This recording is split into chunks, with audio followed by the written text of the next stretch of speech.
तो आज हम स्पेशली बच्चों के नींद के बारे में डिस्कस करेंगे। आजकल पेरेंट्स हमें काफ़ी कंप्लेंट करते हैं कि बच्चे लेट सो रहे हैं, इसलिए लेट उठ रहे हैं और इसकी वजह से बच्चों का स्टैमिना कम हो रहा है। लेट उठने से और लेट खाना खाने से बच्चों में मोटापे का प्रॉब्लम काफ़ी बढ़ रहा है। देखा यह गया है कि जो बच्चे लेट पढ़ते हैं या लेट नाइट पढ़ाई करते हैं, उनके कंपैरिजन में जल्दी उठकर पढ़ने वाले बच्चों में क्रिएटिविटी ज़्यादा देखी गई है। चाय, कॉफ़ी, इलेक्ट्रॉनिक गैजेट्स, इन चीज़ों का गलत इस्तेमाल करने की वजह से बच्चों में का जो डीप स्लीप है वो डिस्टर्ब हो रहा है, जिसका हम REM स्लीप भी बोलते हैं, वो डिस्टर्ब हो रही है और जिसकी वजह से दूसरे दिन बच्चे दिन भर काफ़ी इरिटेबल होते हैं। तो आज हम उसके बारे में डिस्कस करेंगे कि ऐसे कौन से तरीके हैं जिससे बच्चों की नींद हम ग्रेजुअली रेगुलेट कर सकते हैं, उनकी स्लीप की क्वालिटी और उनकी लाइफ क्वालिटी भी इम्प्रूव कर सकते हैं। आप ये सुनकर हैरान होंगे कि नींद की तैयारी हमें दिन भर करनी होती है। जैसे सुबह उठकर हमें ये देखना चाहिए कि दिन भर कम से कम बच्चों को 30 मिनट्स का सनलाइट एक्सपोजर हमें देना चाहिए। आप सबको पता है कि सनलाइट की वजह से हमें विटामिन डी मिलता है और विटामिन डी एक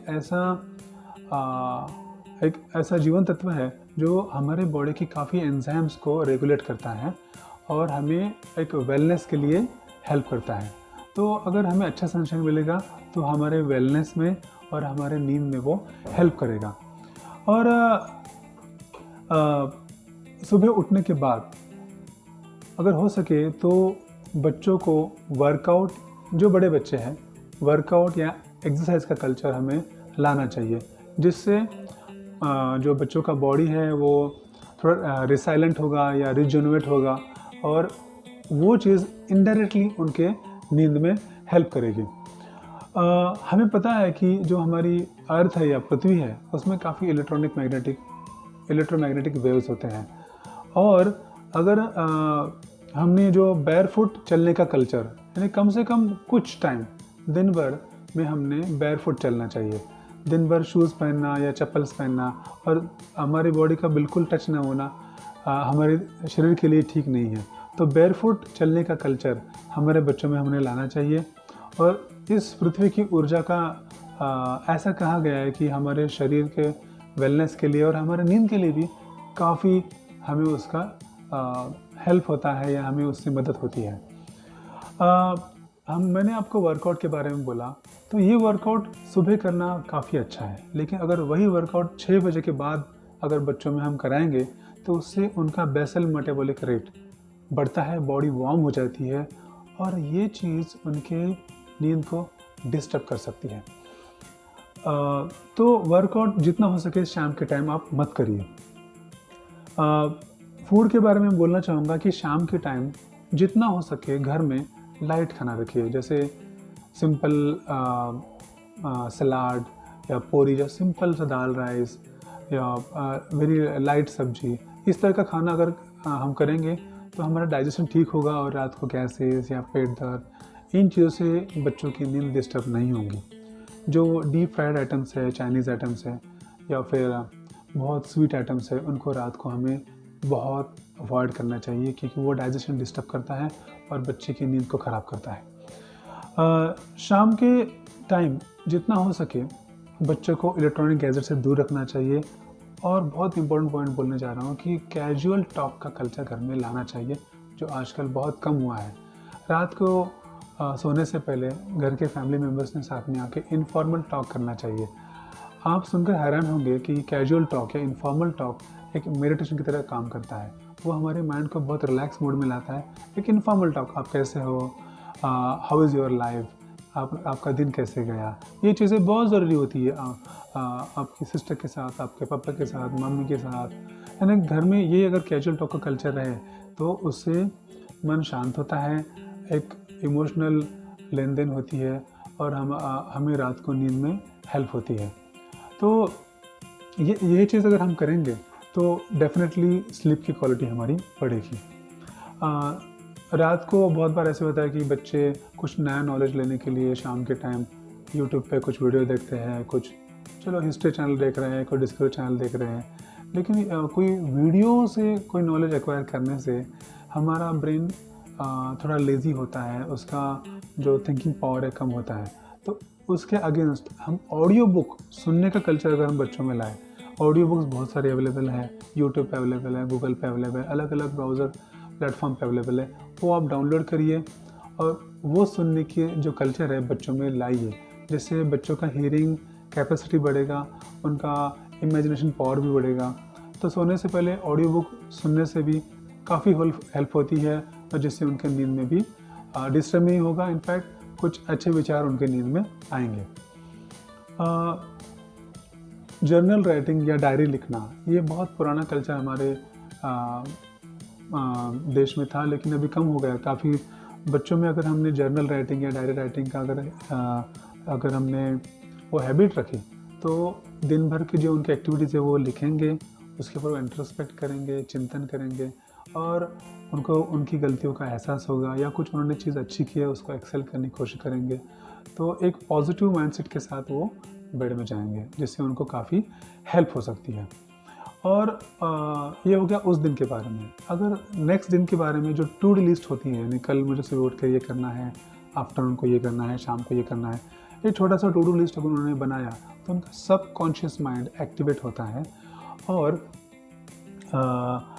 इससे उनको अगले दिन का टाइम मैनेजमेंट करने में काफ़ी हेल्प होती है। अगर वो टाइम मैनेजमेंट ठीक करेंगे तो ये वो अगले दिन अच्छे से सो पाएंगे। हमें पता है कि जिस तरह से काम के लिए ऑफिस होती है, स्टडी के लिए स्टडी रूम होता है, वैसे सोने के लिए बेडरूम होता है। तो आपके बेडरूम का आप काम करने के लिए या स्टडीज़ करने के लिए जितना हो सके कम इस्तेमाल करिए। रूम में आजकल हर बेडरूम में टीवी लगा होता है, उसको मैं डिस्करेज करता हूँ। कोई इलेक्ट्रॉनिक गैजेट आप बेडरूम से बाहर निकाल दीजिए। रूम का इस्तेमाल सिर्फ और सिर्फ सोने के लिए करिए। और बेडरूम जो है जितना हो सके टेम्परेचर उसका कम होना चाहिए। अगर कूल टेम्परेचर रहा, अगर हो सके तो एसी, अगर एसी नहीं है तो कोई कूलर हो, अगर कूलर नहीं हो तो डार्क कर्टन हो और जिससे बाहर का जो गर्मी है रूम के अंदर ना आए, जो फर्श हो वो ठंडा हो। तो इससे रूम का टेम्परेचर डाउन होता है और ठंडे टेम्परेचर में नींद अच्छी आती है। अगर रूम हॉट हो तो नींद डिस्टर्ब होती है। सोने के पहले मैं आपको एडवाइस करूँगा कि 1 घंटे पहले अगर हल्का सा ऑयल मसाज और गुनगुने पानी से अगर नहाया तो बॉडी काफ़ी रिलैक्स हो जाती है और नींद के वक्त बॉडी एक परफेक्ट इक्विलिब्रियम में रहती है और नींद बहुत अच्छे से आती है। तो सोने से पहले नहाने का कल्चर, 1 घंटे पहले नहाने का कल्चर भी हमने घर में लाना चाहिए। आपने सुना होगा कि सेंधा नमक या जिसको हम एप्सम सॉल्ट भी बोलते हैं, वो मार्केट में उपलब्ध है। वो उसमें मैग्नीशियम सल्फेट होता है और वो मैग्नीशियम एक ऐसा मिनरल है जो हमारे बॉडी में तकरीबन 300 से ज़्यादा एंजाइम रेगुलेट करता है और हमारे बॉडी के लिए बहुत इसेंशियल है। तो जब आप ऑयल से मसाज करते हो उसमें आप सेंधा नमक या एप्सम सॉल्ट मिक्स करिए और उससे हल्के से बॉडी को मसाज करिए, थोड़ी देर रखिए बॉडी के ऊपर, तो उसका एब्सॉर्प्शन होगा। और क्योंकि वो आप एक लिमिट से ज़्यादा खा नहीं सकते, तो अगर आप उसको स्किन पे लगाएंगे तो वहाँ से भी वो एब्सॉर्ब हो सकता है और जिसका आप इनडायरेक्टली आपको हेल्प नींद में होगा। रूम में जितना हो सके हमें पिच डार्क अंधेरा रखना चाहिए। अब इसके पीछे एक साइंस ऐसा है कि हमारे ब्रेन से एक हार्मोन निकलता है जिसको हम बोलते हैं मेलाटोनिन हार्मोन, जिसको हम स्लीप हार्मोन भी बोलते हैं, जो रात को 10 से 12 बजे के बीच में निकलता है। अगर उस वक्त रूम में अगर ब्राइट लाइट रहेगा तो वो हार्मोन ठीक से रिलीज़ नहीं होता है और हमें ठीक से नींद नहीं आती है। तो रूम से आने वाली लाइट हो या कोई खिड़की से आने वाली लाइट हो, हमारे मोबाइल से आने वाली लाइट हो या फिर बेडरूम में ज़ीरो बल्ब हो, इसको हमने डिस्करेज करना चाहिए। रूम में एकदम अंधेरा रहना चाहिए जिससे ये हार्मोन ठीक से सीक्रेट हो और हमें ठीक से नींद आए। तो before going to sleep please have a pitch darkness in your room. जैसे हर चीज़ में लाइफ में हमें रिचुअल चाहिए, रिचुअल्स, यानी खाने के पहले हम प्रणाम करते हैं, तो हर अच्छी चीज़ करने के पहले हम कुछ रिचुअल करते हैं। उस तरह से सोने के पहले भी हमें कुछ रिचुअल करना चाहिए, जैसे ब्रशिंग योर टीथ, या फिर एक अच्छे नाइट कपड़े पहनना, बेड ठीक से क्लीन करना, लाइट्स ऑफ करना। ये रिचुअल अगर हम रखेंगे तो हमारा ब्रेन को एक स्टिमुलेशन मिलता है, हाँ अभी मुझे सोना है ना, ब्रश किया तो अभी मुझे सोना है।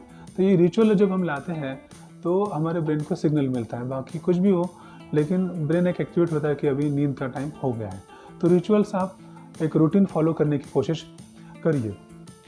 तो सोने से पहले एक बहुत इंपॉर्टेंट चीज़ है जो मैं अक्सर मेरे लाइफ में करता हूँ, मेडिटेशन करना चाहिए। या आप भगवान का नाम लीजिए, कोई मंत्र जपिए, या फिर कोई खुद के बारे में अलग अलग मेडिटेशन उपलब्ध है, साउंड मेडिटेशन है या फिर ब्रीदिंग मेडिटेशन है। आप जो भी करना चाहते हैं करिए, लेकिन मेडिटेशन एक ऐसा चीज़ है जो ब्रेन को बहुत एक अलग स्टेबल फेज में लाता है और हमें अच्छी नींद की तरफ लेके जाता है। तो मेडिटेशन मैं इनकरेज करूँगा, सोने के पहले पूरे फैमिली ने साथ में किया तो बहुत इफ़ेक्टिव होता है।